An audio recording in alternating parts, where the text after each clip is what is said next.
சார்பான இலக்கியங்கள் தெரியும் தானே?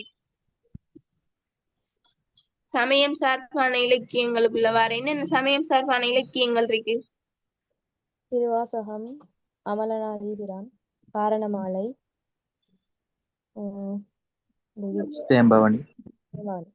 இதுல கட்டாயம் ஒன்று அல்லது 2 போடுவாங்க. ஒவ்வொரு வருஷமும் இது வருது. காரணமாலை, தேம்பாவணி 2ல ஒன்றை கட்டாயம் படிச்சு கொள்ளுங்க. ஏன்னா அது வரும் கட்டாயம். இப்ப காரணமானையில மக்கா நாட்டின் பெருமை எடுத்துரைக்கப்படும் விதம்னு சொன்னா நீங்க இதுல இருந்து என்னத்தை விளங்கி கொள்றீங்க? இதை என்னத்தை கேட்காங்க? என்ன இந்த கேள்வியினூடாக என்ன விட எதிர்பார்க்கிறாங்க? மக்காட பெருமையை கேக்குறாங்க. மக்கா நாட்டின் பெருமை. மக்கா நாட்டின் பெருமை என்ற என்ன வரும்?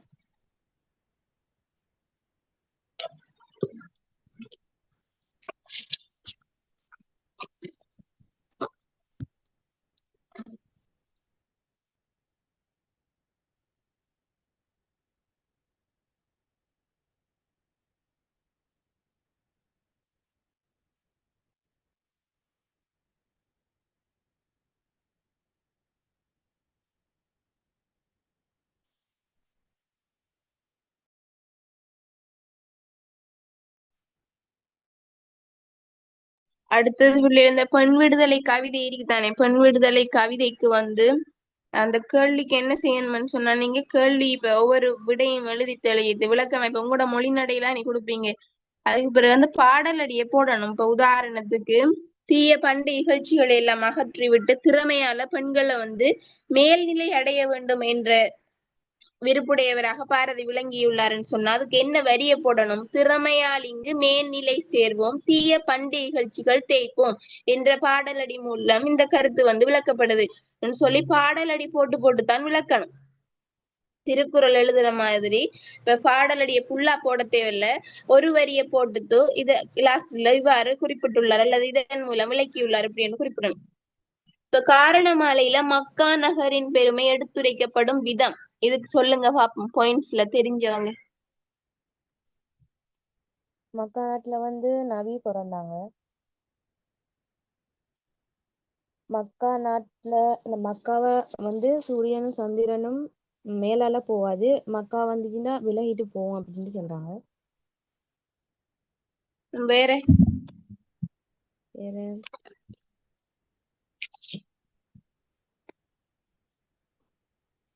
மக்கள்ற புகழ பாடுறாக்கள் மக்கா நகர்ல இருப்பாங்க, நிறைஞ்சு காணப்படுவாங்க அப்படின்னு சொல்றாங்க. மக்கா நாட்டுல மலையை பற்றி விவரிக்கிறாங்களா? மலையா? ஓ, மலை மலை அதாவது மயில்கள் அப்படி ஏதாவது விளக்கம் வருது அதுல? ஓ வருது. வேற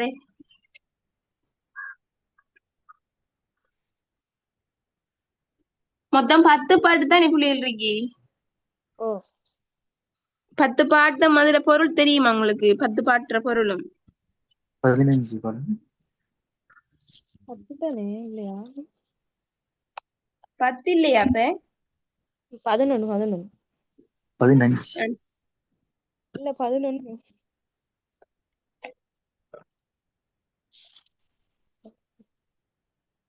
சரி, சும்மா இந்த காரணமாலையை பற்றி சும்மா ஷோர்ட் தயாரா சொல்லுங்க. அப்ப காரணமாலை என்ன கருத்தை சொல்லுதுன்னு கேள்விக்குரிய விட சொல்லாம சும்மா தெரிஞ்சுட்டு சொல்லுங்க.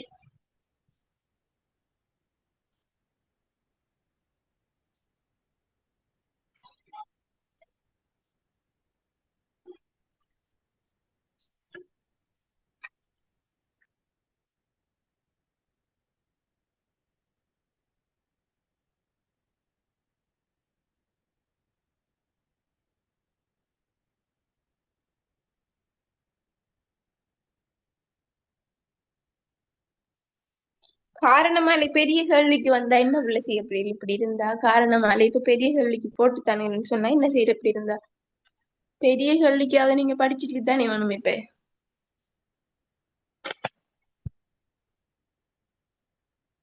இப்ப என்ன சொல்றாங்க? மக்கா நாட்டுல கார் மேகம் வலம் வருகின்ற, அதாவது என்னையா கார் மேகம் வலம் வருமாம். அங்குள்ள இந்த பாட்டை வந்து விளங்கப்படுத்தா பிள்ளைகள்?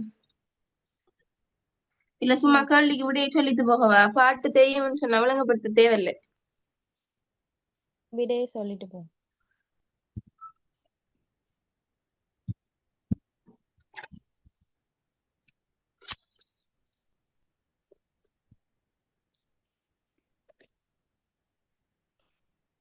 இப்ப மக்கா நாட்டின் இயற்கை அழகுன்னு கேட்டாங்கன்னு சொன்னாதான் பெருமை என்றது இயற்கை அழகு எல்லாம் உண்டுதானே. அதுக்குள்ள அந்த அதாவது பெருமைக்குள்ள இயற்கை அழகு வரும். இப்ப மக்கா நாட்டின் இயற்கை அழகுக்குள்ள பார்த்தோம்னு சொன்னா முகில்கள் வந்து தவழும் சோலைகள்ல மயில்கள் ஆடுவோம். அதாவது முகில்கள் வந்து தவழும் அதே போல சோலைகள்ல வந்து மயில்கள் வந்து நடனமாடும். அடுத்தது வந்து ஆறு பாய்கின்ற இடங்கள்ல சங்குகள் வந்து என்னத்தை தரும்? முத்துக்கள். முத்துக்களை தரும். இப்ப ஆறு பாய்கின்ற இடங்கள்ல வந்து சங்குகள் வந்து முத்துக்களை தரும்.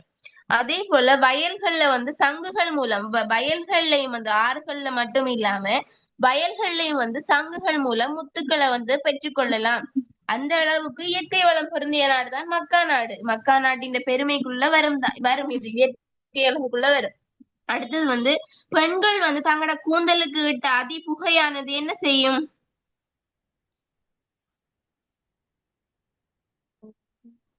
பெண்கள் காட்சி அளிக்கும். சொல்லும்.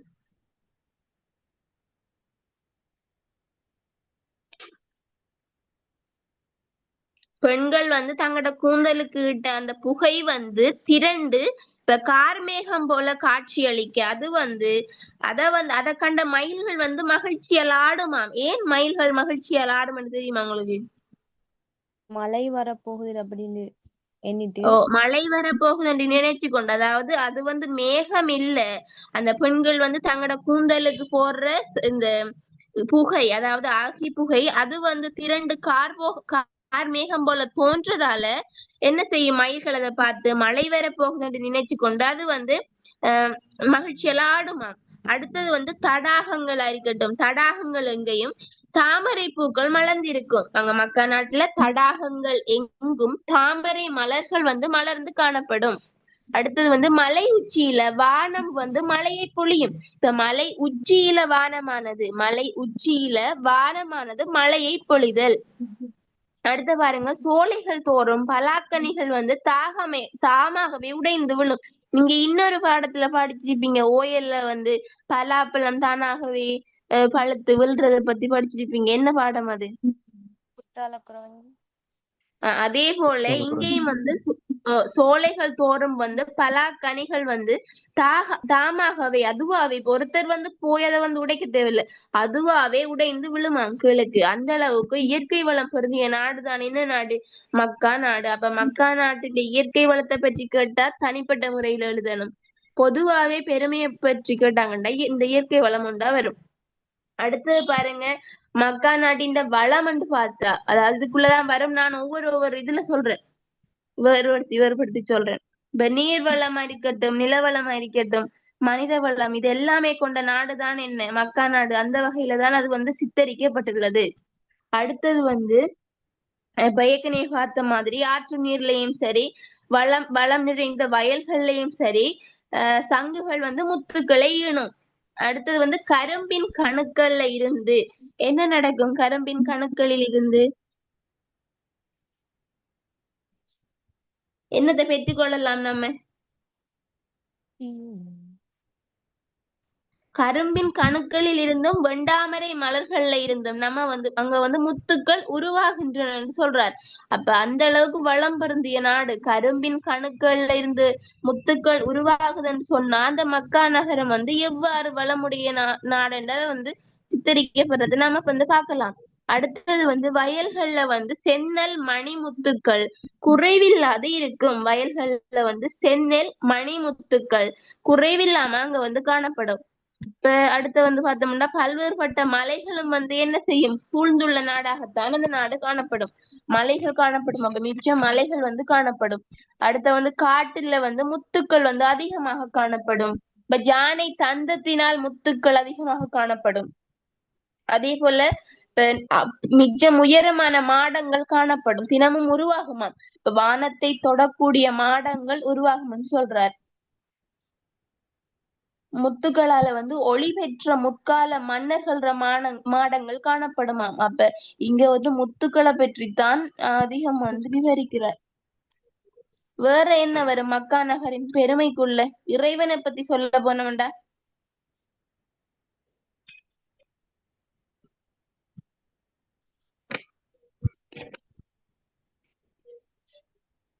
இறைவன் வந்து தாய் தந்தை இல்லாதவர். உம்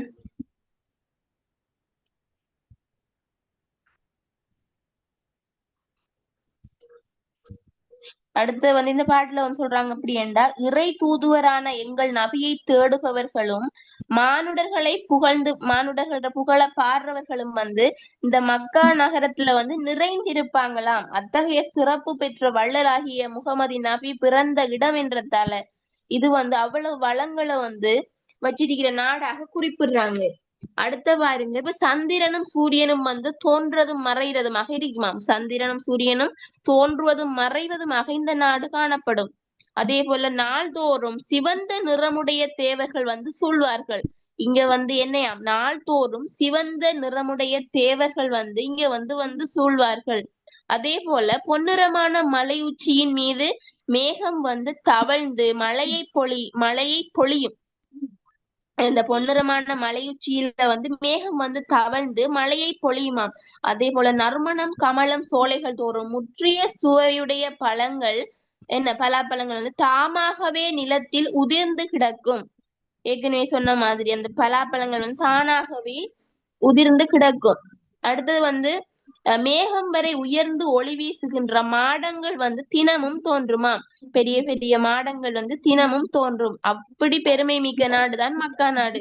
இதுக்கு நீங்க என்ன செய்யலாம்? ஒவ்வொரு பாடலடி, அதாவது ஒவ்வொரு பாடல்லையும் இருக்கிற அந்த பாடலடியை குறிப்பிட்டு இதை வந்து விளக்குது. இந்த பாடல் மூலம் நம்ம எடுத்துக்கூறலாம்னு சொல்லலாம். அடுத்த பாருங்க, குளிர்ச்சி பொருந்திய தேன் நிறைந்த மலர்கள் காணப்படும். அப்படியான சோலைகள், குளிர்ச்சி பொருந்திய தேன் நிறைந்த மலர்களுடைய சோலைகள் காணப்படும். அவ்வளவுத்துக்கு பூக்கள் காணப்படும். அதே போல பொய்கைகளை சூழ்ந்து வந்து வண்டுகள் தீங்காரம் வந்து கேட்டுக்கொண்டே இருக்குமாம். நிறைய மலர்கள் காணப்படுறதால அந்த மலர்கள் தேன் குடிக்கிறதுக்காண்டி நிறைய வந்து தேனீகள் வண்டுகள் வந்து அங்க வரும். அதே போல வயல்கள் அழிக்கட்டும், சங்குகள், அந்த வயல்கள்ல வந்து சங்குகள் வந்து விளைந்து காணப்படும். அங்க அது வந்து சங்குகள் விளைந்து பயனளிக்கும். வேற முத்துக்களை தரும். அடுத்தது வந்து வீடுகள் தோறும் காவல் மிக்க முரசுகளின் ஒளி வந்து கேட்டுக்கொண்டே இருக்கும். அதை வந்து அளவிட முடியாது. அப்படி அருள் நிறைந்த நபி வாழ்ற இடம் தானே மக்கா நகரம். வேற நீங்க சொன்ன மாதிரி தாய் தந்தை இல்லாத இறைவன் அவர் அருளால வந்து வானவர்கள் வந்து என்ன செய்வாங்களாம், பூ உலகத்துக்கு இறங்கி வந்து முன்னொரு காலத்துல இறைவனை நோக்கி தொழுகை செய்யும் ககுபம் என்ற என்ன பிள்ளைகள்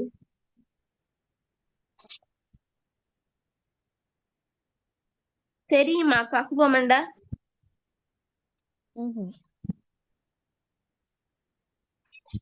ககுபத்தை அமைத்து தினமும் இறைவன் புகழை வந்து ஒழித்து கொண்டிருக்கும். இறைவன் புகழ் கேட்டு கொண்டிருக்குமாம். அப்படி ஒரு இறை தூதரான மூசா நபி இந்த வேண்டுகோளுக்கு நாங்க மேகம் என்ன செய்வோம், அவர வேண்டுகோளுக்கு நாங்க மேகம் வந்து வளைந்து ஒன்று சேர்ந்து நபி சொன்னவாறு மழை பொழியும். அப்ப நபி சொன்ன உடனே என்ன செய்யும், அங்க வந்து மழை பொழியும். அத வந்து வார்த்தைகளால சொல்ல முடியாதுன்னு சொல்றாரு. வார்த்தைகளால சொல்ல முடியாது. வேற என்ன பெருமை?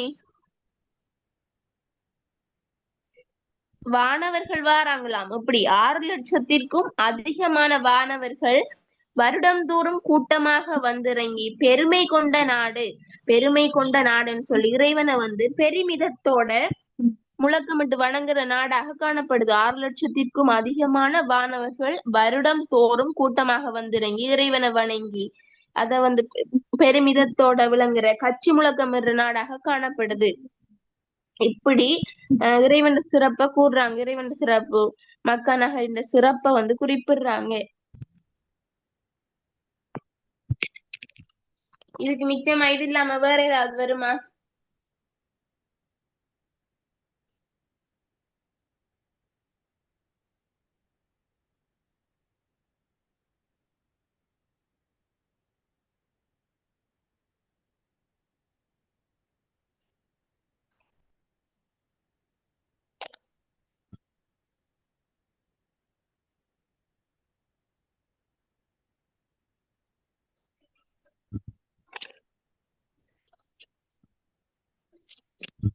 மக்கா நாட்டின் பெருமைக்குள்ள சரியா பிள்ளைகள் அது விளங்கிட்டா? ஓ மிஸ். அடுத்து வந்து இலக்கிய விமர்சனம். அது கொஞ்சம் இப்ப அதுக்கு நான் படிப்பிக்கிறதுக்கு அதுக்கு ரெடியா இல்ல. இலக்கிய விமர்சனம் தனியா உங்களுக்கு நோட்ஸ போட்டு விட்டுறேன் குரூப்ல. வேற உங்களுக்கு என்ன படிப்பிக்காம இருக்கு இந்த பேப்பர்ல?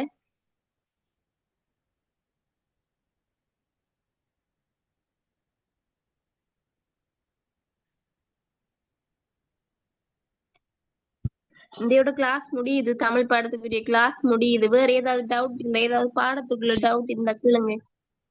திருக்குறள் விளங்கப்படுத்தின, கம்பராமாயணம் விளங்கப்படுத்தின, வேற ஏதாவது டவுட் இருக்கா? கம்பராமாயணத்துல வந்து கட்டாயம் பாடலடி கொடுக்கணுமா? ஓ, கம்பராமாயணத்துல நீங்க கட்டாயம் பாடலடி கொடுக்கத்தான். பாடலடி கொடுக்கலன்னு சொன்னா என்னடா மார்க்ஸ் குறையும். ஆனா பாடலடி கொடுத்தா மார்க்ஸ் குறைக்க இயலாது. மார்க்ஸ் நீங்க கொடுக்குற விலைக்கு குறிப்பிட்டது எல்லா பாடலடியும் போட தேவையில்ல. இப்ப 4 வரி இருக்கணும், 4ஐயும் போட தேவையில்ல. ஒரு வரியை போட்டீங்கன்னா காணும். இப்ப திருக்குறளுக்கு 2 வரியும் எழுதுற மாதிரி எழுத தேவையில்லை.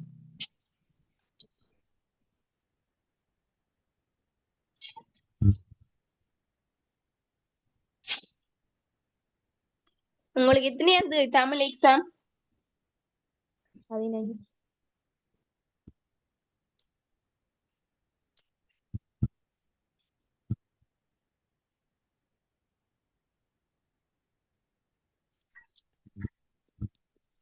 இப்ப டவுட் இல்லைன்னு சொன்னா எல்லாரும் நல்லா எக்ஸாம் செய்யுங்க.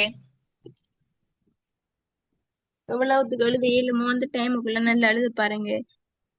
இப்ப கட்டுரை எல்லாம் நல்லா எழுதுங்க. வேற கட்டுரை காலங்கள் எல்லாம் படிச்சுட்டு போங்க. காலம் இலக்கணம் செய்ய இயலுமண்டாக்கள் இலக்கணத்தை செய்யுங்க.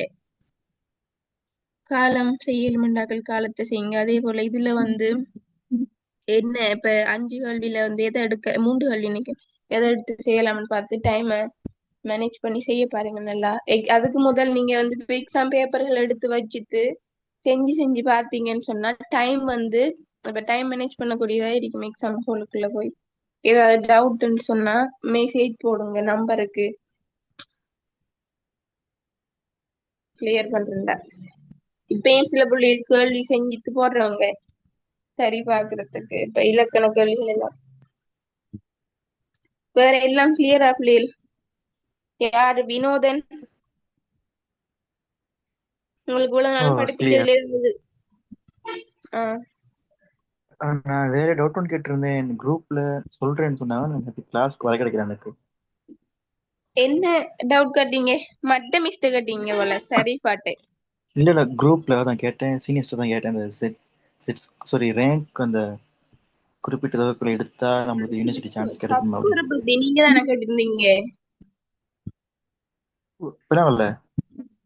சப்ஸ்கோரை பத்தி கேட்டிருந்ததுதான் அந்த ரேங்க இப்போ அது பத்தி. இப்போ டிஸ்ட்ரிக்ட்ல இருந்து 1000 பேர் யூனிக் எடுக்கிறானா, நம்ம ரேங்க் வந்து டிஸ்ட்ரிக்ட் ரேங்க்குள்ள 1000க்குள்ள இருந்தா யூனிக் எடுப்படுமான்னு கேட்டேன். அது எனக்கு தெரியல. ஆனா அப்படி இல்லையே. இப்ப 1000க்குள்ள இருந்து எடுபடாதுன்னு நினைக்கிறேன். டிஸ்ட்ரிக்ட் ரேங்க் 1000க்குள்ள போனா எடுபடாது. அப்படி இல்ல. நீங்க முன்னுக்கு 500க்குள்ள வர பாக்கணும். அப்பதான் யூனி கிடைக்கிற வாய்ப்பு கிடைக்கும். இப்ப 500 1000க்கு மேல போறாக்களுக்கு வந்து கொலிச்சும் கிடைக்காது தம்பி. அப்படி இருக்கு. ஆனா யார் சொன்ன இப்படி 1000க்கு மேல போனா இது கிடைக்கும்னு சொல்லி? இல்ல கேக்குறப்ப எவரேஜா ஒரு டிஸ்ட்ரிக்ட்ல இருந்து அந்த கணக்கு போவாங்க தானே, அப்ப அப்படி போனா அப்படின்னு சொன்னா கிடைக்குமான்னு நீங்க கேக்குறேன். 500 இல்ல, ஒரு 300க்குள்ள வர பாக்கணும். அப்படி என்றா தான் யூனிவர்சிட்டி கிடைக்கும். District rank.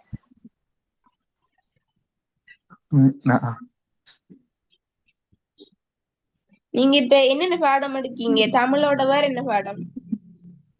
Political geography. நீங்க எடுக்கிற 3 பாடமும் நல்ல சர்ச் ஸ்கோர் ஆன பாடம் தானே. அப்ப நீங்க நல்ல ரிசல்ட் எடுத்தீங்கன்னு சொன்னா சர்ச் ஸ்கோர் கூட வரும், முன்னுக்கு வரும். அதே போல ரேங்க் முன்னுக்கு வரும். யூனிவர்சிட்டி எடுபடலாம். எல்லாரும் யூனிவர்சிட்டி போறதுக்கு படிங்க பிள்ளை.